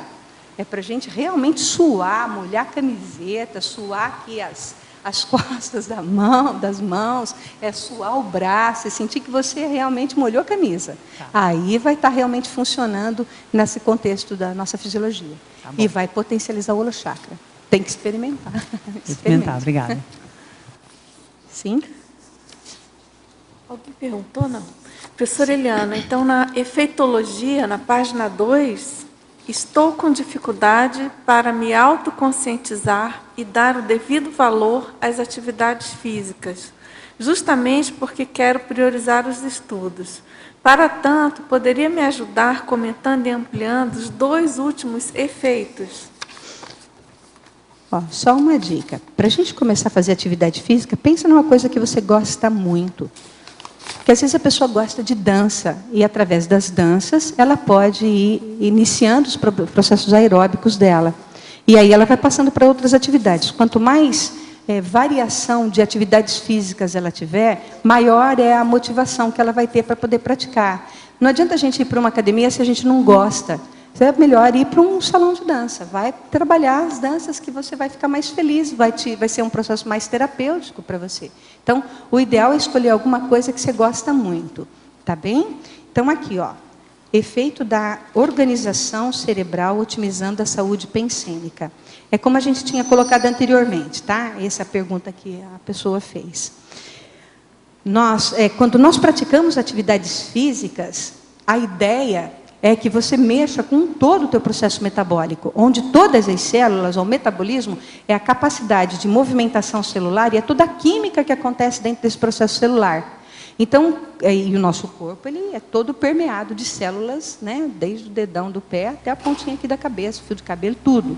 Então, quando você faz atividade física, você vai movimentar e vai capacitar todo esse processo metabólico. Nisso, o seu cérebro vai receber benefícios. Ele também vai ser oxigenado e também vai ter os nutrientes favoráveis para o bom funcionamento de todas as capacidades que o cérebro pode nos oferecer. E isso, obviamente, que uma pessoa, quando ela pratica a atividade física, tem um dos hormônios que favorece a sensação de bem-estar, que são as endorfinas. Né? A liberação da serotonina também ajuda no alívio, né, no processo de melhorar aí o bem-estar da pessoa. Mas as endorfinas, ela favorece essa sensação de bem-estar. Nós precisamos de desenvolver a atividade física não pensando só nas endorfinas, que ele já é um hormônio natural que vai predispor esse bem-estar. E isso vai favorecer a motivação, vai tirar a pessoa, muitas vezes, daquelas chateações que ela tem, das melancolias, das depressões, de uma série de situações. Nós já vimos muitos casos, principalmente nesse livro que eu coloquei aqui do John Medina, ele fala muito que muitas pessoas, dentro dos processos psiquiátricos, neuropsiquiátricos, que as atividades físicas ajudam muito, justamente por causa da liberação dessas endorfinas e dos hormônios de maneira geral, porque ativa o processo corporal e isso favorece uma produção celular com mais saúde. E isso faz com que a pessoa melhore a automotivação dela e o desempenho da própria capacidade dela de autoestima. Ela vai se gostar mais, ela começa a se olhar de maneira mais eficaz, mais positiva e produtiva. E isso, quando a gente fala dessa otimização da saúde pensênica, a pessoa que ela está realmente com uma boa autoestima, ela não dá vazão para pensenes destrutivos ou autodestrutivos. Ela pensa com maior qualificação, ela pensa com mais convicção, ela sabe que ela tem competência para poder sair das problemáticas, sair das crises, e ela, então, aumenta a eficácia do processo pensênico dela. E, obviamente, que se ela conhece os paradigmas conscienciais, o paradigma consciencial, isso também vai favorecer, porque ela vai ampliar e potencializar a reorganização dessa estrutura pensênica que ela tem, dos hábitos pensênicos que ela tem, né? Puxando, tendendo para uma pensenidade de maior autoconfiança. E isso vai impulsionar o bem-estar nela. Aí só um pouquinho, professora Débora, que ele pediu também a segunda. E o efeito das atividades físicas potencializando as capacidades cognitivas. Justamente isso, cérebro oxigenado, cérebro ativo, a pessoa vai conseguir ter maior capacidade de organização das ideias, de compreensão, de atividades, né, mentais somáticas. Uma das coisas que eu tenho visto é que, assim, essas pesquisas, elas foram feitas muito recentemente. Só que olha só que interessante, o professor Valdo fala isso há tanto tempo. Né? Ele fala isso desde que eu conheço, gente, desde que eu conheci ele lá na Cantareira, eu escuto ele falando da importância de um cérebro oxigenado, da atividade física para melhorar as capacidades mentais somáticas. E assim, isso vem sendo, né, trabalhado e reestruturado. E a gente nota que assim, cérebro mais desperto, mais ativo, aumenta a questão do próprio taquipsiquismo, a pessoa fica mais taque, tá? E isso facilita também na produção dos trabalhos dela. Eliana? Sim. Só uma pergunta, você falou das atividades, né? Daquilo que a pessoa gosta. Isso também é verdade? É também aplicável, por exemplo, a esportes de competição? Por exemplo, eu gosto muito de jogar basquete. Faz tempo que eu não jogo, mas assim, jogo como basquete, aliado a exercícios como caminhada, você acha que é possível? É possível, realmente. E qual que seria a medida assim, de organizar uma semana de atividades, alternando, por exemplo, o jogo de competição com o basquete, que eu realmente gosto muito, né, e caminhada, por exemplo? Isso é sempre eficaz. O que a gente não pode é perder tempo com o esporte de alto rendimento. A gente tem que pensar em praticar qualquer modalidade que a gente goste, vôlei, natação, as danças, ginástica, os fitness dentro das academias, né, os treinamentos resistidos, os treinamentos funcionais, o pilates. Tudo que você pensar de atividade física, você pode e deve praticar. Mas sempre com aquela moderação de não perder muito tempo com isso, porque Sim. O corpo não precisa de 2, 3 horas de trabalho, de treinamento. Não precisa. Para ele se manter equilibrado e eficaz nas tarefas proexológicas, a gente precisa de ter bom senso para saber, no nosso relógio biológico, na nossa fisiologia, o que é importante para a gente poder manter essa condição. Mas tá você acha que é possível, assim, por exemplo, duas vezes de atividade física, caminhada, e fazer um dia para jogar um basquete, assim, mas sem compromisso, vamos dizer, só por prazer mesmo? Isso é o ideal. É o ideal. Quanto mais a gente alterna, né, por exemplo, agora é a época do frio, então as pessoas não vão para a piscina, não vai fazer a sua hidroginástica, nem vai fazer natação, porque realmente aqui em Foz, quando pega para fazer frio, é muito frio. Então, vamos passar para uma aula de fitness ou uma aula de pilates. Você vai alternando e você vai mantendo a condição da rotina útil, né, com eficácia. E o seu soma não sofre consequências e nem perdas por você estar aí, agora é frio, não vou fazer natação, então passa 3, 4 meses e perde tudo daquilo que o corpo foi adquirindo. Entendi. Aí a pessoa perde, ela parou 3, 4 meses de praticar, ela vai ter que começar tudo de novo. Ok, obrigado. Aí ela tem que recomeçar. E toda vez que ela recomeça, após uma parada de 3, 4 meses, ela sempre tem que começar gradativamente de novo. Não dá para ela começar no mesmo patamar.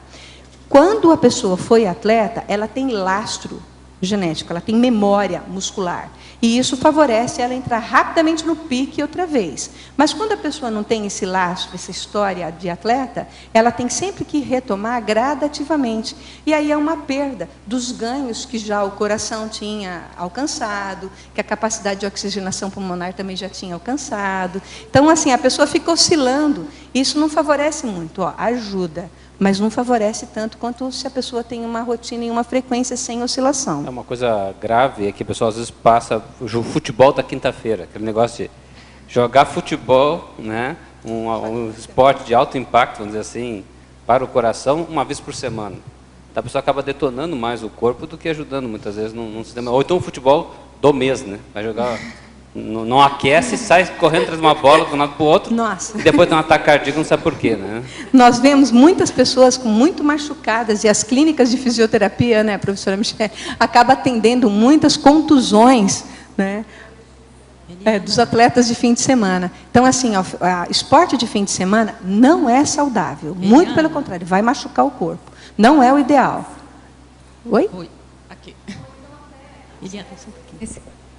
O que ajuda nesse caso, assim, é fazer um preparo. Então, a pessoa quer jogar o futebol, tem lá o grupo social até que envolve isso.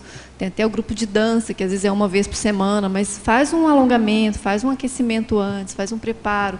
Termina, faz também o pós, né? Outra coisa, alimentação também, para suprir não exagerar também, né, Michele? Porque às vezes a pessoa exagera, ela fica 2 horas jogando futebol e ela não fazia isso há 5 meses. A questão é que o esporte, esse esporte de time competitivo, a pessoa quer competir, quer fazer o gol, custe que custar, nem que tenha uma distensão na perna e vai cuidar disso depois, né? Então aí a pessoa tem que avaliar se vale a pena ou não. Que é um outro vício, por exemplo, a pessoa que muita lesão. que gosta só de jogar tênis, mas ela não aquece também antes e só faz exercício com o braço, às vezes. Isso daí para dar uma bursite ou para ter uma tendinite na região dos ombros. Ou até mesmo o vôlei, quando ela força também na cortada, né? Ela vai acabar detonando o corpo, ao invés de cuidar do corpo. Isso, não é o ideal. O ideal é a pessoa, assim, ela ter sempre bom senso com o corpo dela. E assim, nós precisamos, já é da natureza do ser humano, lá na teoria de Maslow, né, o senso de preservação do corpo humano. Nós precisamos usar o bom senso para a preservação da nossa saúde. Ainda mais nós que trabalhamos com a interassistência, nós que fazemos TENEPS, nós, quando utilizamos o paradigma consciencial de maneira favorável, esse senso de preservação, ele é altamente eficaz para poder fazer os desassédios necessários com as nossas famílias, com os trabalhos que a gente faz, com o voluntariado que nós fazemos. Então, é importante usar essa prudência para poder praticar as atividades físicas. Você faz um tênis, vai lá, tênis só de final de semana. Aquece bem os seus ombros, prepara melhor o seu corpo. E assim, se você quer jogar tênis de final de semana, mas faça essas caminhadas durante a semana. Faça um trabalho, um elíptico durante a semana. Faça uma aula de dança ou uma aula de pilates. Faça, reveze as atividades físicas. Não deixa para fazer só uma vez por semana, porque isso machuca o corpo físico, não é saudável, e a pessoa ela fica com dores e às vezes ela não consegue nem trabalhar no dia seguinte, porque inclusive enche de ácido lático. O que é o ácido lático? É aquela contração muscular muito intensa que a pessoa teve diante daquela atividade física, sem estar devidamente preparada, sem ter tido a resistência muscular localizada, ela dá um trabalho ostensivo de carga de trabalho físico, aí o corpo ele libera esse ácido lático, ela fica completamente dolorida. Aí, olha só, ela quer parar, quer descansar, porque ela está mal, ela está dolorida. Quando tem esse acúmulo de ácido lático, ela não deve parar. Ela, muito pelo contrário, ela deve fazer atividade física moderada, caminhadas, ou um trote, ou uma natação, uma hidroginástica, para voltar o fluxo da circulação sanguínea novamente, oxigenar, liberar as toxinas através da sudorese e através do sistema gastrointestinal. E aí sim ela vai passar aquela dor mais rapidamente. Aí a tendência da pessoa é falar assim, nossa, fiquei muito dolorida, fiquei muito machucada, ela quer parar. E o contrário, ela deveria estar... Outra coisa que eu vejo séria também é a hidratação, que você comenta aqui, né? Tomar água antes, durante e depois da atividade física. Você comenta no item 7, ali na página 5, né? As indicações, a questão da água, né? Aí, Adélio, se nós pensarmos que o nosso corpo ele é constituído praticamente 75% de líquido, né? A questão aqui da gente estar se hidratando, ela é fundamental. A hidratação, ela leva a um contexto energossomático melhor também. Ele potencializa a capacidade da célula de resolver as questões metabólicas ali e a pessoa pode estar tendo mais eficácia com o corpo dela, tá? Ela queria perguntar, sim. Pode dizer.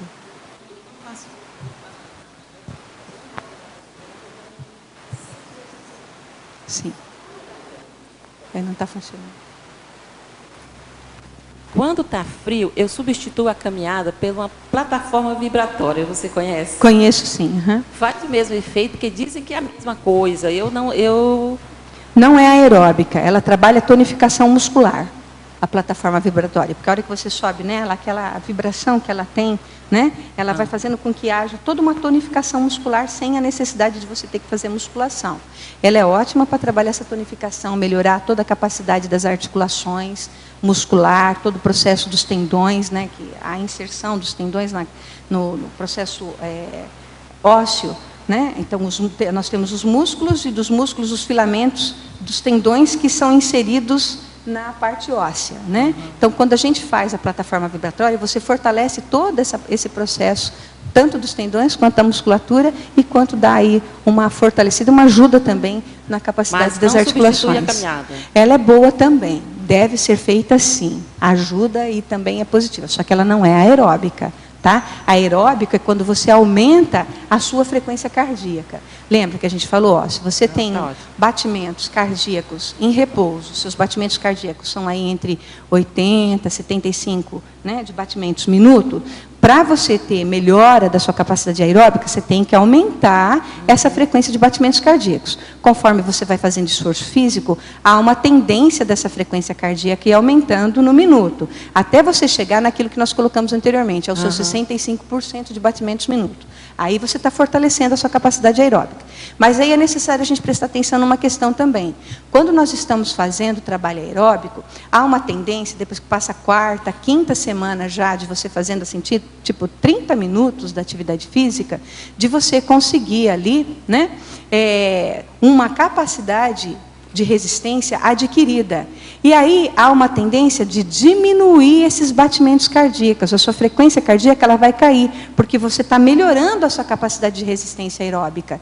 Então aí as pessoas, às vezes, elas ficam assustadas. Não, mas eu não estou rendendo, eu não estou produzindo. Muito pelo contrário. Se ela está no mesmo ritmo de trabalho, se ela tem ali, a frequência cardíaca dela está diminuindo, ela tem o mesmo tempo, o mesmo ritmo, a mesma intensidade de trabalho, e a frequência dela está diminuindo, é sinal que o coração dela, o processo pulmonar e todo o processo aeróbico está melhorando. A capacidade dela está se ampliando. Aí, o que a gente faz, né, dentro do contexto da atividade física? Você pode aumentar a intensidade e o ritmo, a velocidade com que você vai trabalhar em cima da esteira. Aí você vai aumentar de novo a frequência cardíaca minuto. Tá bem? Então, para termos de emagrecimento, a questão mais séria é você está sempre aumentando um pouco esse processo, porque aí a queima de gordura ela é maior. Obrigada. Tá bem? Eli, eu queria saber se você podia relacionar o tema de hoje, né, de resiliência somática, com a vontade, que eu sei que é o tema que você também estuda. Sim. Eu coloquei resiliência somática, Natália, justamente pensando no tema vontade. Porque assim, olha, como é que nós melhoramos e ampliamos a nossa capacidade de vontade? A vontade, a motivação pessoal para fazer tarefas e a nossa volixiolina, ela vai funcionar melhor quando a nossa autoestima está em dia. E assim, olha só, a resiliência somática, como é que a gente perde a refratariedade e essa resiliência? Quando justamente mexe com o nosso nó gordo, nosso busilis, e você definha a sua convicção, a sua autoconfiança diante das tarefas que você está produzindo. Vamos supor que que eu passo por uma crise muito séria dentro do meu processo pessoal evolutivo. Mexeu com a minha autoestima. Na hora que mexe com a minha autoestima, eu perco a capacidade de refratariedade. Quando eu perco essa capacidade de refratariedade, dentro da fisiologia holochacral, eu dou uma cunha mental para que define o meu processo holochacral, meu processo emocional está fragilizado, porque a autoestima não está legal, e aí o que acontece? Somatiza um problema. Entende? Perdemos a refratariedade aí. E aí o soma frágil, ele não produz, ele não rende o quanto deveria. E nem tampouco gera as autodefesas que ele deveria gerar. Entendeu? Aí olha só, quando você tem noção de como isso acontece, de como a cunha mental ela entra no teu processo da parafisiologia holochacral, como mexe com o teu psicossoma e como aquilo é somatizado em você, se você entende como impulsionar essa condição dentro do contexto da sua vontade íntima, da sua capacidade, eu supero isso daqui sim. A vontade da ampliação. Você não melhora, qualifica as intenções, né? Entra a volixiolina, que é essa potencialização e qualificação das intenções cosmoéticas, e fortalece a sua vontade. Aí você não se fragiliza mais. O que é a autoimunidade?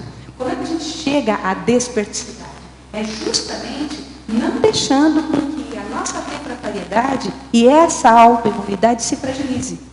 Aí assim, você potencializa ainda mais a sua vontade. Entende? Então, resiliência somática, ela tem muito a ver com a capacidade da própria vontade da pessoa.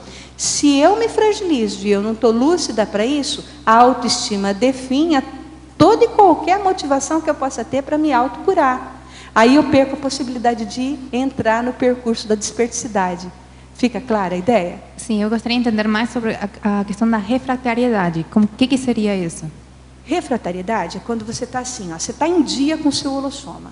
Você está em dia com a mental somática, com o psicossoma, suas afetividades, seu processo afetivo, né? Processo de convivência social, está tudo em ordem. Sua criticidade, ela está refinada, rebuscada para poder entender as autocríticas e as heterocríticas, tá? E você trabalha com as suas energias, está em dia com o seu estado vibracional e em dia com o seu soma, tá? A refratariedade acontece quando você implementa a sua força de vontade nos cuidados com o seu holossoma. É onde entra essa autoimunidade. A refratariedade, ela acontece não só com a sua capacidade de autoconfiança, dentro das convicções íntimas que você tem daquilo que você quer alcançar, por exemplo, a desperticidade, tá? E você consegue, então, no momento em que vem uma heterocrítica, ou que venha uma intrusão pensênica, ou que venha uma consciência perturbada na sua psicosfera, essa refratariedade, devido à sua lucidez e a amplitude dessa sua lucidez, você tem competência de não deixar pegar na sua autoestima, porque normalmente há a tendência a pegar no buziles, aonde dói, entende? E na hora que pega ali onde dói, se nós não estamos atentos o suficiente, é onde a gente perde essa refratariedade.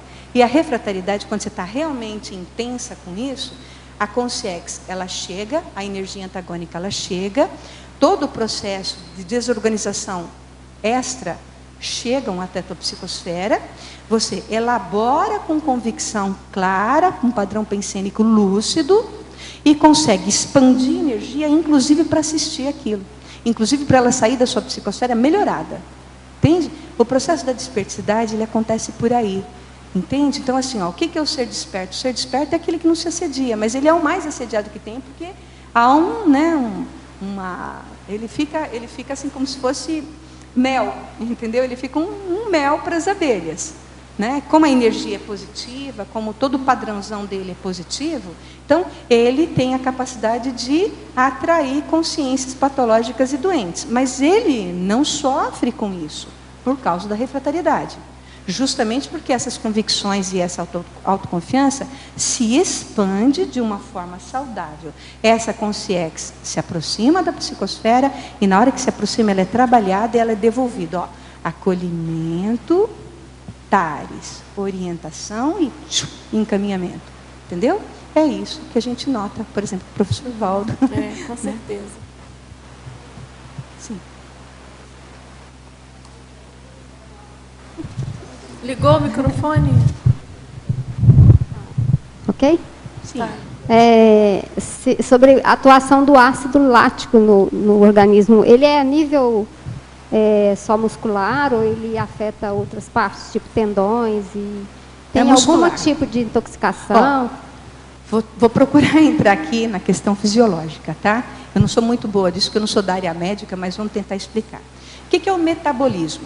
O metabolismo é todo esse processo químico que acontece nas nossas funções celulares.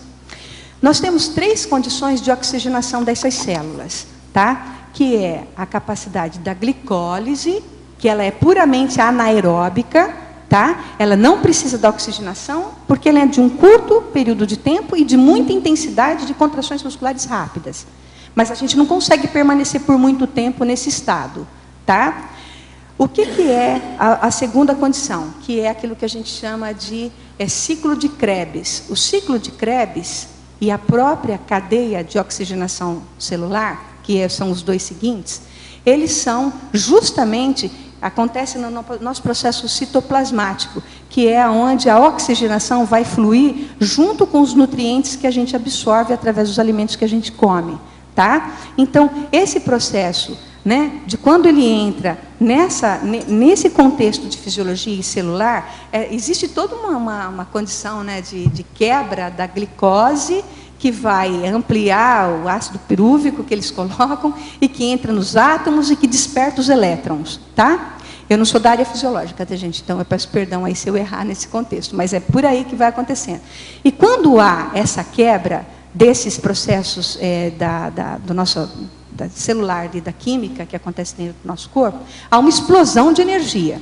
Então, assim, ó, quando há oxigenação, o ATP, que a gente chama de adenosina trifosfato, que é a capacidade celular de oxigenação e de nutrição, e a própria condição de oxigenação celular acontece, ele entra no processo aeróbico. É necessário a oxigenação celular para o corpo funcionar e para os músculos funcionarem.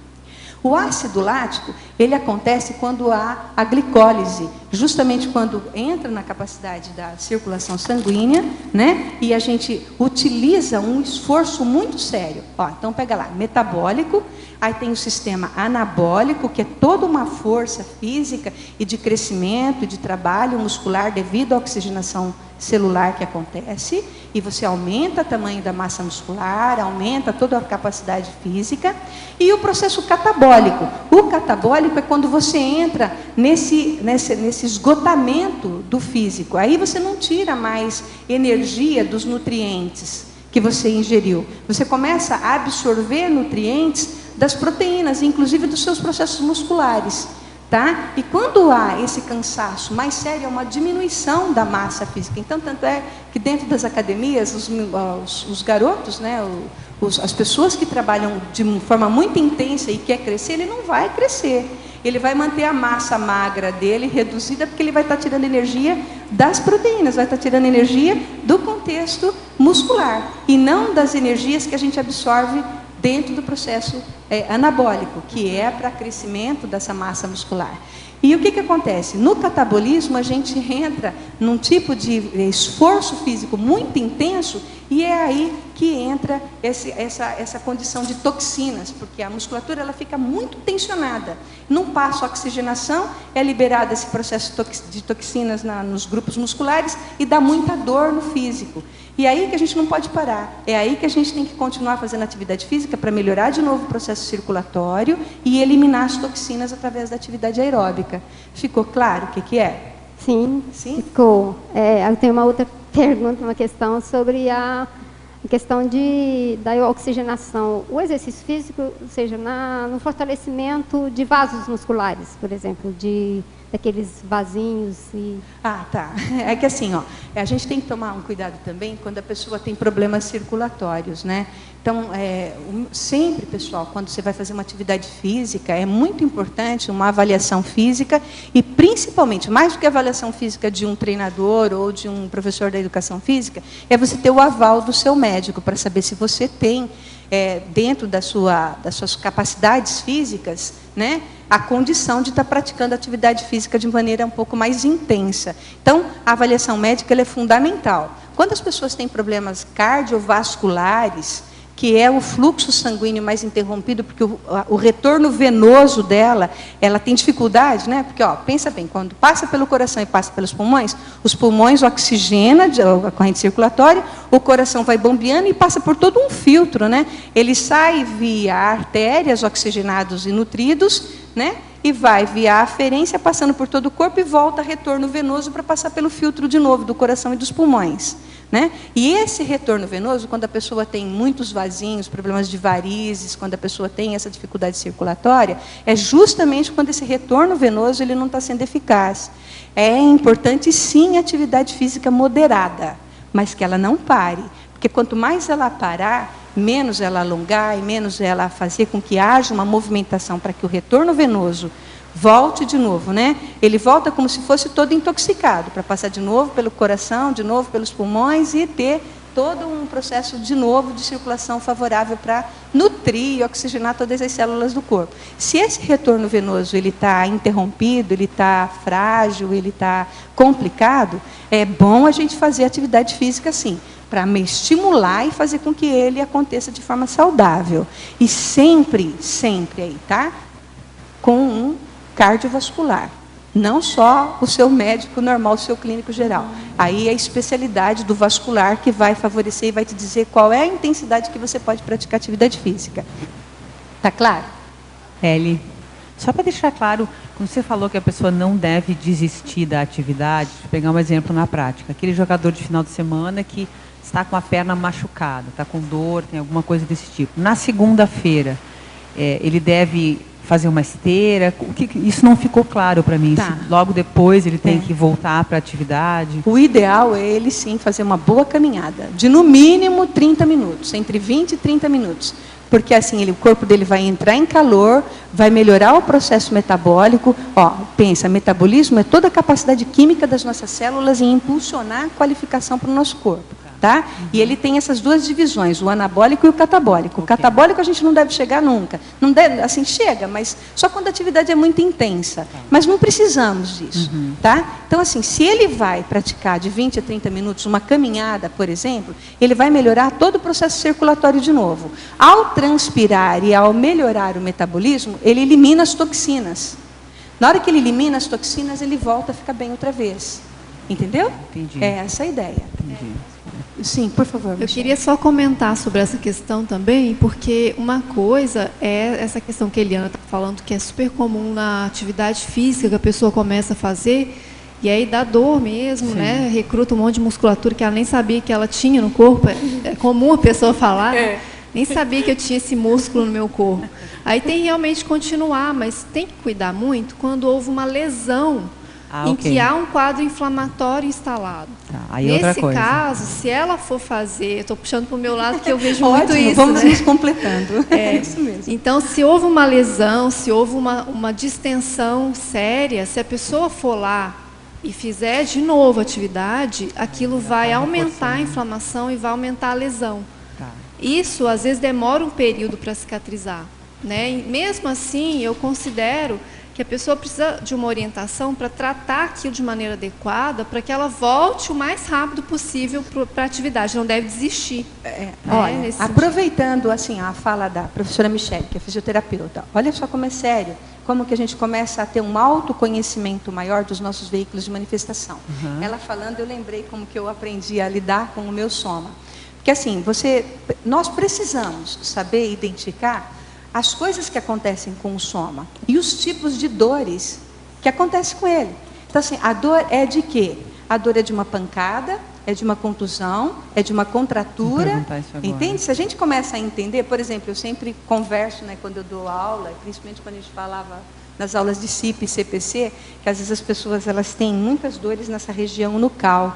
E assim, a região nucal tem relação direta com o chakra nucal, que tem relação direta com a ponte que se faz com a questão mediúnica, né? Do processo ali da aproximação de consciência. Para alguns parapsíquicos, não são para todos, mas para a maioria acaba acontecendo aí através do chakra nucal. Então, se a gente sabe verificar a dor da tensão ocasionada pela aproximação da consciência, ou a dor, né, da contratura muscular, porque a pessoa está tensa, ela está emocionalmente fragilizada ou em alguma crise mais séria, ela consegue trabalhar de forma mais eficaz. Então, nem sempre, às vezes, quando a gente sente dores na região das costas, é assédio, né? Nem nessa região do pescoço é assédio.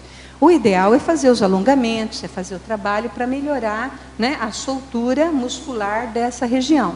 Mas saber identificar o tipo de dor que a gente tem é imprescindível. Fica claro? Ficou, clareou bem. Obrigada. E nem assim, às vezes a gente também tem dores, né? Dores estomacais, dores renais, dores na lombar. Muitas vezes, muitas mulheres, quando estão no processo pré-menstrual, elas sentem muita dor nessa região aqui, lombo-sacral, justamente porque pega aquela musculatura que é a que vem por baixo do reto abdominal e que sustenta a bolsa que segura o bebê no útero dela. Então, e ele tem relação direta com o processo do útero. E às vezes muitas mulheres sentem muita dor assim, justamente quando elas estão para menstruar. E às vezes ela não sabe, confunde com dor renal, só com dor lombar. E se ela fizer um trabalho de fortalecimento desses grupos musculares, ela pode aliviar muito a dor que ela está sentindo. Não é, professora Michele? Principalmente o processo do períneo, né? Da região do assoalho pélvico dela. Tá? Ótimo. Só mais uma última pergunta. Na página 3, em fobiologia, você falou do medo do autoenfrentamento. Com relação ao corpo mesmo que você queria trazer? Nesse sentido, que assim, ó, dentro da resiliência somática, Fabiana, eu estou colocando assim, ó, o medo do autoenfrentamento, tá? Justamente quando a pessoa, assim, ela focou no mental soma. Ela quer o mental soma. Nós todas precisamos do mental soma. É o principal veículo de manifestação do trabalho. Mas ela teme o esforço físico. E aí ela esquece dos cuidados físicos que ela tem. E assim, nós não podemos esquecer, senão a durabilidade do corpo, na hora que você tiver com uma capacidade mental somática brilhante, você não vai assim poder fazer suas devolutivas. A eficácia de um mental soma, eu considero assim, tá? Refinado, rebuscado, totalmente nutrido de bons empreendimentos proexológicos, é para que a gente faça a interassistência. Mas como é que a gente vai fazer a interassistência se o soma adoeceu? Aí vai ficando difícil, entende? Então a pessoa ela precisa estar segura é assim, claro que tem todas as intercorrências, cada pessoa tem o seu processo pessoal, cada um tem ali as suas necessidades de recém, tem os acidentes de percurso que acontecem com a pessoa em detrimento de uma série de coisas com o próprio corpo dela. Mas quanto mais nós cuidamos do nosso corpo, menos a gente sofre consequências. E aquilo que eu falei, quanto mais cedo a gente inicia os trabalhos nas atividades físicas, maior é o lastro que vai dar a possibilidade de, quando você chegar com 80, 90 anos, manter a lucidez e ainda continuar praticando a interassistência, fazendo atares, dando aula, proatividade nas tarefas interassistenciais. Tá bem? Sim, Patrícia. Ali na página 5, no item 2, aquecimento, você fala do aquecer das articulações. Eu queria que você falasse um pouco sobre a questão da articulação, quando é aquecimento e quando acontece o desgaste das articulações. Ó, o que é a articulação? São todas essas dobras que a gente tem entre a nossa constituição óssea, né? Qual que é a função da articulação? Além de você dobrar e ter maior movimentação corporal. Ela funciona como defesa do corpo, né? É como se funcionasse como uma mola que defende o seu corpo dos impactos que a gente tem no nosso cotidiano, tá? Então, assim, ó, todas essas articulações, elas são necessárias serem aquecidas e serem movimentadas antes de uma tarefa física mais intensa, justamente porque elas também sofrem desgastes dentro do contexto de como ela de como ela acontece. Tem uma cartilagem entre a articulação. Tem os tendões, os grupos musculares, a cartilagem que faz com que essa dobradiça do corpo seja protegida ou proteja o próprio corpo.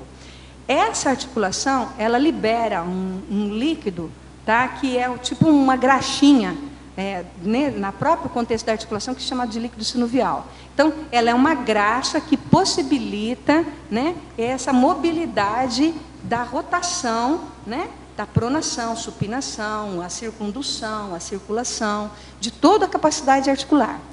Se nós fazemos um aquecimento prévio, você prepara a articulação para a atividade física e, possivelmente, ela não sofre tanto desgaste. Tá bem? E assim, dentro do esporte de alto rendimento, o que mais acontece é o desgaste dessas articulações. Justamente por causa dos esforços repetitivos, por exemplo, da LER, né, que são essas lesões por esforço repetitivo, acontece porque há um desgaste dessa articulação e um desgaste dessa cartilagem. E esse líquido sinovial, chega um momento que ele não consegue mais ser liberado. E aí começa a entrar ali nesse desgaste e a pessoa começa a sofrer dores com isso. E é necessária a proteção da nossa articulação, porque é ela que protege todo o sistema, né, muscular. Tá bem? Assim como a gente pensa, né, qual é a função do músculo? A função do músculo é sustentar o esqueleto contra a força da gravidade. Se você não tem a musculatura firme, olha o que acontece. A tendência da região escapular, da cintura escapular, a pessoa não tem fortalecida, a tendência dela é dobrar para frente. A hora que ela dobra para frente, a musculatura abdominal solta. E aí ela começa a ficar toda, né, encolhida. Curvada. E isso vai prejudicando a força presencial dela perante o processo das tarefas que nós, professores de conscienciologia, temos. Então, o fortalecimento vai manter os ombros erguidos. A musculatura está firme. Uma coisa muito séria, as pessoas, quando elas vão pegando uma certa idade, depois dos 60 anos de idade, há uma tendência da diminuição da musculatura devido ao tanto de trabalho que aquele corpo já fez e também devido à falta de alguns movimentos que ela não faz mais. Por que o professor Valdo fala sempre muito dos agachamentos? Eles são imprescindíveis, a pessoa não pode perder massa glútea, não pode perder quadríceps, justamente por causa da sustentação do esqueleto e justamente porque isso dá para a pessoa uma mobilidade no corpo dela, para ela cumprir as tarefas dela de forma mais eficaz. E na hora que a pessoa perde massa glútea, por exemplo, o quadril dela tende a ir para frente, ela vai prejudicar a lombar. O quadril indo para frente, a tendência dela soltar o abdômen também já é grande. A cintura escapular vai ficando frágil, a oxigenação diminui, a tendência dela do revigoramento através da oxigenação, da inspiração, da inalação e exalação de ar diminui, esse fluxo circulatório diminui, ela perde uma série de forças energossomáticas. Então, quanto mais a gente cuidar das funções musculares e articulares, mais fácil fica para a pessoa manter esse padrão de energia para poder fazer o trabalho interassistencial. Fica claro? cuidando, claro, que inclusive das articulações. E como é que é feito o aquecimento da articulação? Tem vários. Você vai fazer uma série de alongamentos que vai alongar a musculatura e os tendões, e todos os movimentos de rotação que você puder fazer com todas as articulações vão aquecer os grupos musculares. Na Semana da Saúde, normalmente, o pessoal da OIC, eles chamam a gente para trabalhar e para fazer produzir, né, todo um trabalho lá junto com o pessoal que se interessa pelas atividades físicas. Nós explicamos tudo isso, e principalmente na questão da reeducação postural, que aumenta a força presencial da pessoa. Tá bem? Então, já abre um convite aí, fazendo propaganda para a OIC, que Semana da Saúde é a caixa pães para a gente poder fazer um bom trabalho prático, para ajudar as pessoas a entenderem. Eu estou com um processo de LER, né, principalmente no acrômio, e tenho tendinite e artrose. E o médico falou que ele não tem mais retorno isso. Quando se torna crônico, fica difícil. Eu fiquei muito tempo parada e gostaria de começar uma atividade física. Como tem alguma específica que auxilie tudo isso? Tem. Porque nem o fisioterapeuta... Como que é seu nome? Rose. Rose, eu vou te indicar para a professora Michele, porque a professora Michele vai te ajudar. Quando a dor já está muito instalada e ela é crônica, são as fisioterapeutas que vão ajudar você. Então, mas o médico falou isso, e o fisioterapeuta, quando viu os exames, ele disse, não, mas você não tem problema nenhum. Eu disse, nossa, um disse que já está tão avançado e que não tem mais retorno, né? E o outro disse que eu não tenho nada. Não, é complicado. Porque assim, quando há desgaste do corpo físico devido ao esforço repetitivo, realmente a dor se torna crônica. E a gente vai carregar essa lembrança para o resto dos nossos dias intrafísicos. E aí a gente precisa saber aliviar essas dores e saber conviver com essas dores, né? Então, assim, vamos supor que a pessoa tem ali hérnia de disco. Ela adquiriu diante de esforço muito intenso lá na adolescência dela. E ficou com aquela lembrança. Vai levar isso para o resto da vida. Então, ela vai ter que saber lidar com isso de forma a não sofrer consequências. Mas vai ter que saber ver o tipo de exercício que precisa fazer, a condição de fortalecimento muscular que precisa ter, os hábitos que ela precisa ter de não carregar peso, de saber como lidar com o próprio corpo, porque essa lesão vai ficar para o resto da vida. Só que a gente pode saber conviver com ela de forma tranquila, de maneira positiva. Você inclusive entendeu? Carregando peso? Não, sem carregar peso. Depois que está doído, machucou, não vai carregar mais peso. Mas eu tenho meu pai de 84 anos que eu tenho que auxiliá-lo muito, e ele é pesado, a gente tem que ajudar ele a levantar, Aí, para ele tem caminhar vários métodos que são utilizados. Tem muita força física ali, né? E assim, eu acho que, minha percepção, tá? Você ainda não acertou o método que está te ajudando, que precisa te ajudar. Você precisa de usar um método de trabalho físico que vai te ajudar. Tá? Que às vezes não é o educador físico, porque o educador físico vai trabalhar com as articulações com fortalecimento muscular. Por exemplo, com a professora Michele, você pode usar o método Mackenzie, que eu acho que ele vai qualificar e vai te ajudar. Mas aí você vai ter que consultar ela. Não, aí eu estou fazendo merchandising, mas você não pode, mas eu posso, Michele. Não, deixa eu só conversar um pouco sobre essa questão, não só pelo caso que você trouxe, mas porque muita gente procura, né, a gente aí que trabalha com isso por conta dessas questões de dor crônica. A dor crônica, ela é multifatorial. Ela tem vários aspectos que precisam ser considerados para ela ser abordada de uma maneira eficiente. Tanto o aspecto ocupacional, né, atividade causadora desse tipo de problema, quanto o aspecto cerebral. Porque depois de 3 meses que a pessoa tem dor, o cérebro acostuma a sentir aquela dor. Então, às vezes, mesmo a estrutura fisiológica já foi de alguma maneira abordada para ela tratar, o cérebro ainda fica mandando informações sobre aquela sensação. Tá? Então, tem isso também. Ou seja, o que eu quero dizer com isso? Existe a parte de tratamento funcional, fisiológico, para recuperação do tecido lesionado, e exige o hábito e a atividade que você precisa progredir para você recuperar a sua função normal. O que eu posso dizer para você é que não tem assim, a gente não pode pensar que um problema não tem cura totalmente, sabe? A não ser que você já tenha tentado de tudo que existe, né? Aí você entrega os pontos e adapta a sua vida diante daquela disfunção. Existem situações que realmente a gente chega num ponto que não tem mais, tem que entregar os pontos e conviver com aquilo. Mas se você ainda não tentou de tudo que você pode, né, tem que insistir, porque o potencial de cura do nosso corpo é muito grande. Às vezes a gente só precisa achar uma forma adequada para que o corpo responda, para que o corpo dê o seu, sabe, tudo que ele pode em termos de resposta, de cicatrização, de recuperação de função. Tá? Depois posso te orientar, qualquer coisa, e a gente conversa depois. Tá bom? Muito obrigada. Okay? Vamos lá, então, gente. Temos mais 2 perguntas. A verbetógrafa, na página 4, em exemplologia, ela pergunta: o que podemos fazer para tornar a resiliência somática desconhecida em reconhecida? Primeiro, conhecer o próprio corpo. Saber quais são as suas potencializações. Fazer um teste, uma avaliação física para saber quais são as valências físicas e os trafores somáticos que você tem. E, a partir daí, pensar no paradigma consciencial. O paradigma consciencial é que dá essa autoconsciência para que a gente possa saber valorizar a herança genética que a gente tem. Porque nós vemos assim, muitos atletas, eles têm um bom potencial genético, uma herança genética muito séria, mas eles estão para o esporte de alto rendimento, eles estão desviando esse potencial para outros interesses que não os assistenciais. Então, assim, faça um teste de avaliação física, aprende a conhecer seu soma e aprende a utilizar o paradigma consciencial a seu favor para a interassistência. Certo. Agora, professora Eliana, quais as restrições que recomenda para o uso da bicicleta e da corrida?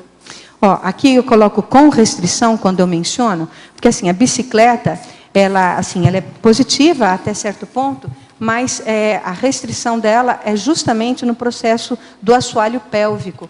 Quando a pessoa senta e passa muitas horas sentado para poder fazer a sua pedalada, fazer o seu ciclismo, independente do tempo que ela for trabalhar, ela faz muita fricção do assoalho pélvico. E isso faz com que ela perca a sensibilidade das suas genitálias. Não vai favorecer tanto o processo da sexualidade e da libido dela. Então, é bom que ela tenha restrição. Ela faça, sim, mas com moderação. As caminhadas, ou melhor, a corrida também. A corrida, mesmo que seja o trote levinho, que é aquele trote bem compassado, ele também exige uma carga das articulações do tornozelo, do joelho e coxo femoral, que também são desnecessárias, porque acaba, né, com o tempo afetando a própria coluna, a região lombar. Então, o ideal são caminhadas rápidas. A pessoa pode fazer uma caminhada rápida, com um bom tipo de trabalho aeróbico, ficar bem resistente com as caminhadas, transpirar bastante, aumentar a capacidade cardiovascular, cardiorrespiratória dela e cardiopulmonar, né? E isso vai favorecer ela nesse contexto da resiliência somática dela. Tá bem? Muito bem. Até que cheguemos ao macrosoma, porque isso é um impulso para chegar no macrosoma. Em breve. Vamos ser completistas, ganhar um macrosoma aí, quem sabe. Pessoal, agradeço a participação de todos, tertulianos, teletertulianos. Professora Eliana, aguardamos aí mais os 100 verbetes, tá certo? Então, muito obrigada a todos, até a próxima, os nossos comerciais. Obrigada. As pontuações da tertúlia de hoje foram 39 assinaturas no livro de presença, 20 perguntas presenciais e 7 perguntas respondidas online. Hoje temos da Miriam, da primeira semana da Paradireitologia. Gostaríamos de convidá-los a participar da primeira semana da Paradireitologia. Ela é constituída por 2 eventos, o 5º Fórum da Paradireitologia e o Acoplamentarium temático. Neste 5º Fórum, que vai acontecer dos dias 8 a 11 de agosto, nós teremos 24 conferências que vão tratar da inter-relação do paradireito com a cosmoeticologia, a conviviologia, a biografologia, a recinologia, a direitologia e a parapedagogia, inclusive Estado Mundial e para-reurbanologia. No fórum, que vai acontecer nos dias 12, 13 e 14 de agosto, nós teremos a participação dos professores Epicons Hernande Leite e Cristina Aracac. Esperamos a sua participação e contribuição. As inscrições podem ser feitas aqui no CAEC. Obrigado.